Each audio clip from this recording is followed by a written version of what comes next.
कोई जानता भी है कि चावल का एक दाना तैयार होने में कितना समय लगता है? नहीं जानता। 120 दिन तक जब एक किसान का पसीना उस धान के खेत की मिट्टी में बूंद बूंद मिलता है, तब जाकर अन्न पैदा होता है। और ये भी बता दूं कि हमारे देश में खाना बर्बाद नहीं किया जाता। अगर वही देश किसानों को बर्बाद होता देखता रहे तो फिर हम किसके पास जाएंगे? खाना खिलाने वाले से कहा जाता है अन्नदाता सुखी भवतु। ये अन्नदाता है कौन? खाना पकाने वाला या परोसने वाला नहीं है, अन्न उगाने वाला है। और ये खेती जैसा उपहार ईश्वर ने हमें दिया है। सेल फोन के बिना हम जिंदा रह सकते हैं, टीवी और एसी के बिना भी हम लोग जिंदा रह सकते हैं। जो टीवी और एसी बनाते हैं वो करोड़ोंपति हैं, लेकिन अन्न उगाने वाला वो गरीब किसान इतनी कड़ी मेहनत और धूप में पसीना बहाने के बाद दिन ब दिन गरीब होता जा रहा है। फैक्ट्रीज लगाना गलत नहीं है, बिल्कुल सही है, लेकिन खेतों को बर्बाद करके फैक्ट्रीज लगाना गलत है।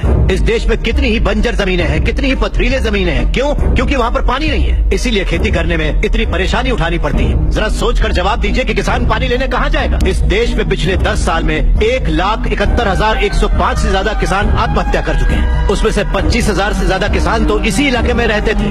हर आधे घंटे में एक किसान आत्महत्या कर रहा है, ये जानते हैं क्या आप? लेकिन सच्चाई यही है, जहाँ मौत इतनी सस्ती है वो देश कभी आगे नहीं बढ़ेगा सर। तकरीबन 10 लाख से ज्यादा किसान अपना पेट पालने के लिए गांव छोड़कर शहर में मजदूरी करने आ जाता है। जो हमारे देश की रीढ़ की हड्डी है वो बिल्डिंगों में चौकीदारी करता है। जो किसान हमारा भगवान है, अन्नदाता कहलाता है, वही मंदिरों के सामने भीख मांगता फिर रहा है। बातों पर मत जाइए, जमीन पर आ जाइए। एक कॉर्पोरेट में काम करने वाला हजारों करोड़ का उधार लेकर विदेश भाग गया और वहाँ बैठकर विदेशी शराब पी रहा है। सिर्फ 5 या 10 हजार उधार लेने वाला किसान जहर पीकर अपनी जमीन पर जान दे रहा है। इन कॉर्पोरेट्स की काली करतूतों की वजह से हमारी हरियाली जली जा रही है। खेत सींचने वाली नदियां फैक्ट्री से निकलने वाले गंदे पानी से जहरीली होती जा रही हैं। ये मल्टीनेशनल कंपनीज की मशीनें हमारी खेती वाली जमीन पर कब्जा करके उन्हें खत्म करती जा रही हैं। पर ये दिखाई नहीं देता। इन फैक्ट्रीज की बात कर रहे हैं आप, सारे हेल्दी फूड्स में मिलावट करके ये उसे बर्बाद करते जा रहे हैं। अंडे को शैम्पू में, गाजर को क्रीम में, सोया को साबुन में।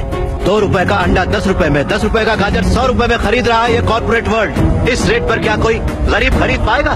फिर भी ये पैसा किसान या गरीब तक कभी नहीं पहुंच पाता, क्योंकि बिचौलिए ले जाते हैं। ये बिचौलिया धीरे धीरे और अमीर होता जाता है।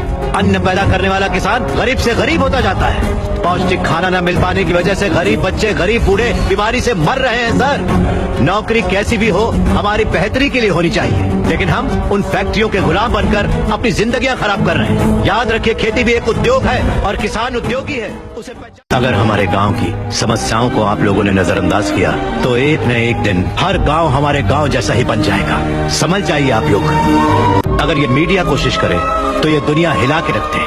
वो ताकत है आप में। लोगों के दर्द को आपको बताने के लिए आपको परेशान किया, उसके लिए माफी चाहिए। अगर आपको लगे कि ये सही है तो हमें न्याय दिलाने के लिए हम सबकी मदद कीजिए।